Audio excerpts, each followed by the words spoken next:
Welcome. In front of me I have the CMF Phone 2 Pro. Oh, wait, sorry, no. 3A Lite. And I'll be going over unboxing along with a quick look at the device and its specifications and just my general opinion about the device itself.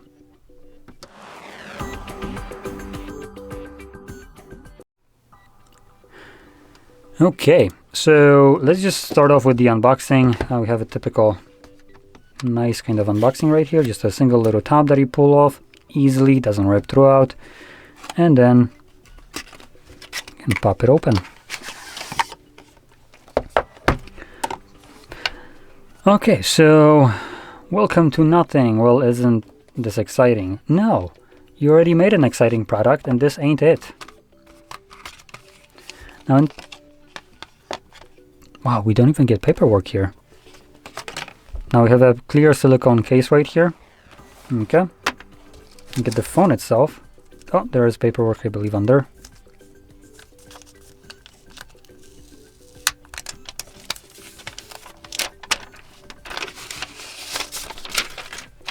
Okay, there we go.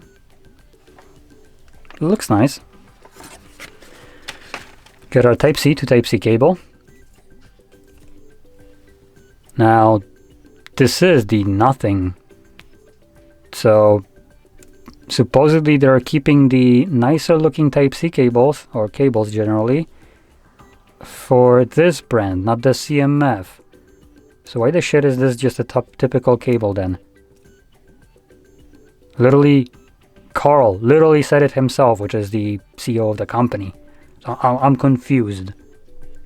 Now it's just a gimmick, like the nothing cables were just kind of nice. They had like this clear plastic with the nothing branding on the inside of it, so that looks pretty cool, but supposedly it was kept for this, which this phone is the nothing brand, not the CMF.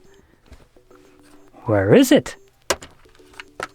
Anyway, below that we have our sticker rating for power consumption and just a manual with a nothing font. Cool. Okay, moving that to the side, let's take a look at the CMF Phone 2 Pro. Nothing 3A Lite, sorry. Let's boot it up. There we go. So, just kind of taking a look at it while it's booting up. We have the little sequence right here, cool. You have the god-awful button. Okay, hello. Well, hi. Connect to mobile network. No, we're going to be skipping that. We don't need that. We're going to be skipping importing. We're going to be skipping network. We're going to be skipping this. We're going to be skipping setting up a PIN. Yeah, no, that doesn't matter. It's Google. They're spy on you no matter what. Terms and conditions. Cool. Cool. Oh, we actually have one LED right here. Yeah, that is pretty light. Essential key. You mean the god-awful key. Yeah, we're gonna skip that. Choose your display. Of course, I'm gonna go with the nothing. And there we go. Now, let's quickly crank up the brightness right here and let's go into settings. Let's go into display. Probably already passed. Oh, there we go. There it is. Display. Boom. Dark theme off. Ooh, maybe a little bit less brightness. Okay, there we go. So now we can see the actual bezels right here. They are symmetrical by the looks of it. And the display right here is a 6.77 inches in size, 1080 by 2392 pixels. AMOLED display, 1 billion colors, 120 Hz refresh rate, 2160 Hz pull rate for the display responsiveness when you're touching it, and HDR, 800 typical nits of brightness with a peak brightness of 3000 nits, 86.7% screen to byte ratio, 388 pixels per inch, covered with a Panda Glass Mesh Level 5. So that was a lot of crap that I just dropped on you, but the general gist of it for the display, it's literally CMF Phone 2 Pro. 280. It's exactly the same specifications right here. And I want to check one more thing. The screen to battery ratio was 86.7. Here it is, 86.7. Wow, would you look at that? It's literally the same one. So yeah, so it's CMF Phone 2 Pro, exactly, with a different coat of paint, with a $50 increased price tag for glass back. Wow, don't you feel special that you get to pay $50 for this right here? Wow. Anyway, so pretty display is pretty good. Not gonna deny this. That is a damn good display right here. Now, if we take a look at the cameras at the back, we have a triple camera setup, which is the main one is a 50 megapixel 1.9 aperture 24mm wide lens, 8 megapixel 2.2, 120 degree ultra wide, and 2 megapixel macro, which is basically a sticker camera. And with those cameras, can do 4K 30, 1080p up to 120. And at the front, we have a 16 megapixel selfie, and that does 1080p 30. Now, let me quickly check something. Wow, so it's actually shittier than CMF Phone 2 Pro. Wow. That is insane. Okay. So the reason I actually needed to check this because I had this suspicion looking at this, these cameras at the back, but I just needed to be sure. So apparently, they decided to give you a more expensive phone with just glass back and this LED light right here. I want to remind you, phones already have LED right here, right? They could have used this at a different brightness, but whatever. So with that in mind, glass back and $50 more for lower quality camera, as we have 8 megapixel ultra wide instead of 50 like the CMF phone has. That is cheaper. So yeah, I'm genuinely baffled by this design right here. So anyway, that's just the cameras. Now at the front, we also have a 16 megapixel, like I mentioned, that's 1080 30, which is the same as CMF. Okay. Anyway, continuing on into the internals, that's where more of the same shit happens, which is 5000 mAh battery, 33 watts of charging speed, and 8 gigabytes of RAM with the Dimensity 7300 Pro processor, and 128 gigabytes of storage, or 256 gigabytes of storage, expendable with a, look at that CMF Phone branded little thingy thing for the better version of this phone. So expendable with an SD card. There we go. So you have either dual SIM support or single SIM and single SD card. Okay, pop that back in here. Okay, and we have, from things that aren't really visible, no headphone jack, because that is visible. Under display fingerprint sensor. We have a plastic frame glass back. We have the essential god-awful button, which is right here, right where you probably confuse it with the power button, although maybe not. Okay, so I think they fixed this a little bit. I remember there was one phone that they had that this piece of shit button was literally where you would be pressing the power button. So it was absolutely awful. They changed it a little bit here, but generally this button still feels like an afterthought. It's completely different shade than the rest of the device. It has this plastic glassy garbage ass look to it. Why? And why isn't it like in every other device has this bullshit button right here? Or would that be too close to an iPhone? You literally were trying to copy iPhone for some time, so at least copy this, because I sure shit don't want to have a piece of shit button that is kind of absolutely useless to me. I fucking hate it, and it's right here, right where I can confuse it with the damn power button.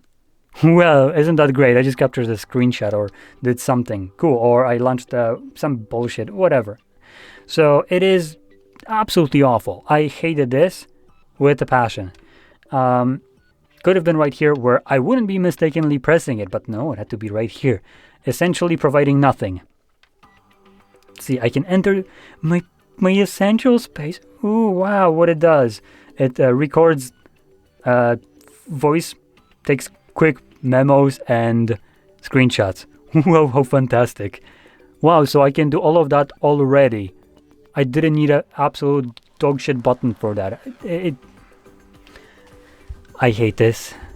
You didn't need to have your own space here. Your entire phone is your own space. Just like this phone is a cheaper iteration to their other moronic take, I would say, with the display.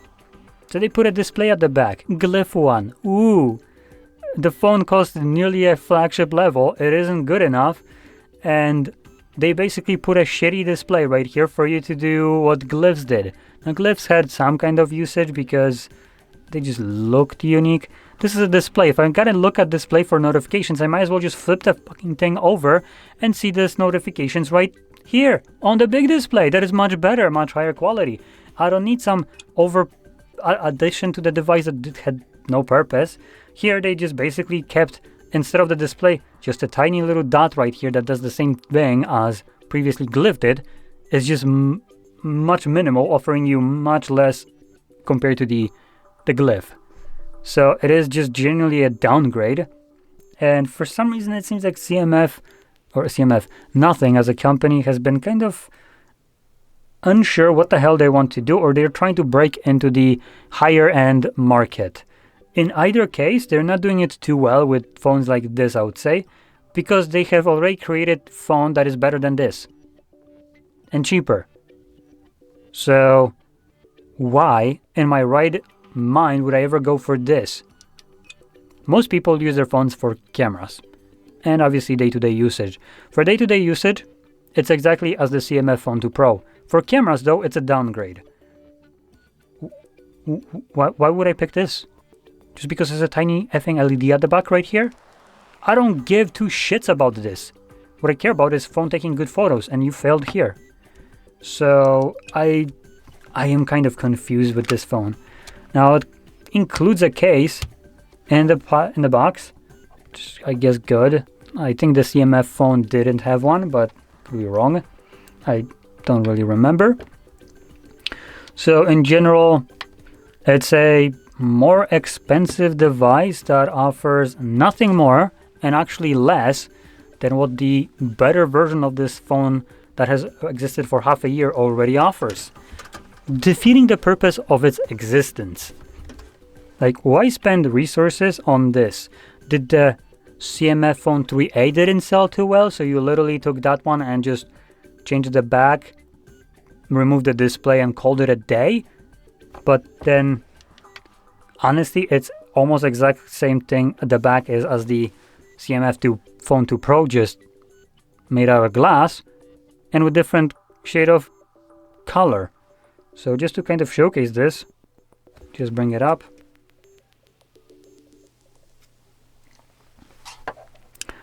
So just to kind of showcase this, let's go in here. A little bit of wobble. Actually, wait, no, I don't want to add this.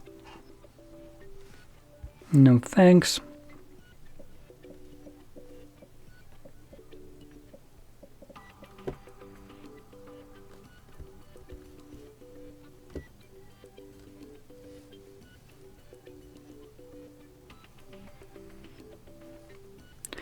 Okay, so here is the CMF Phone 2 Pro. Oh, for God's sakes. Let's take a look at this one. I'm gonna do it like this, just because it's gonna remove the bezels. Nope. Where's the gallery?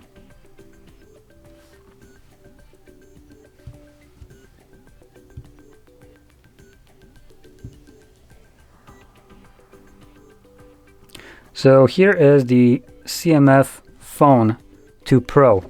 So this is the back of it. Does that look similar to you?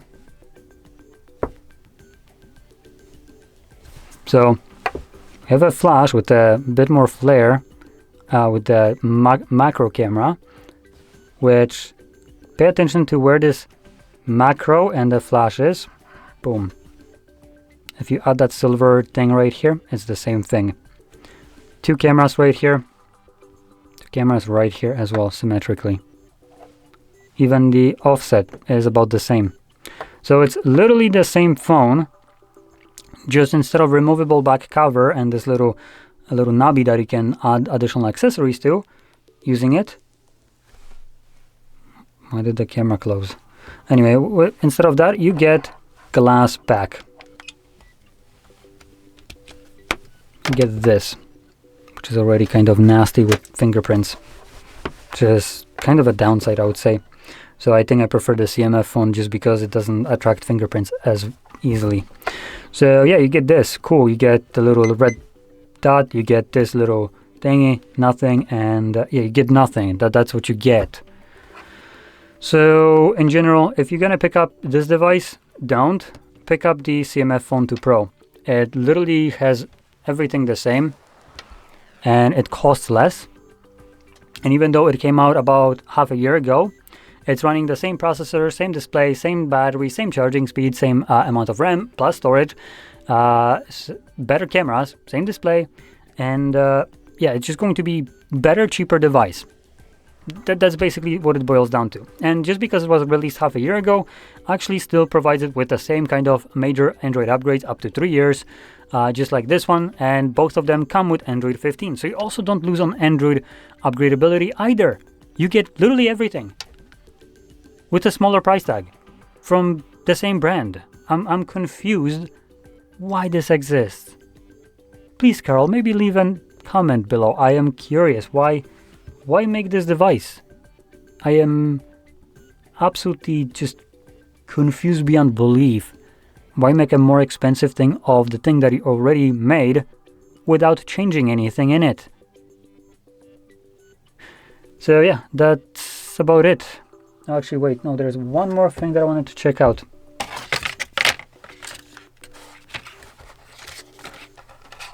Oh, okay. Just wanted to take a look at this, because one of the things that I kind of like is Nothing as a brand has their own kind of SIM tools. So you can see the CMF phone has this kind of blacky one with the marking on it. There we go. While the Nothing one, which is this one, comes with this kind of clear one. It still looks nice, so I just wanted to see if they also skimped out on that one, but they didn't. Okay. But in general, everything else that I said still stands. It's not a very appealing device for 250 euros when there is a 200 euro version of it existing, maybe even cheaper, considering it's half a year old now. That offers more. So that's about it. Now, if you found this very helpful, don't forget to hit like, subscribe, and thanks for watching.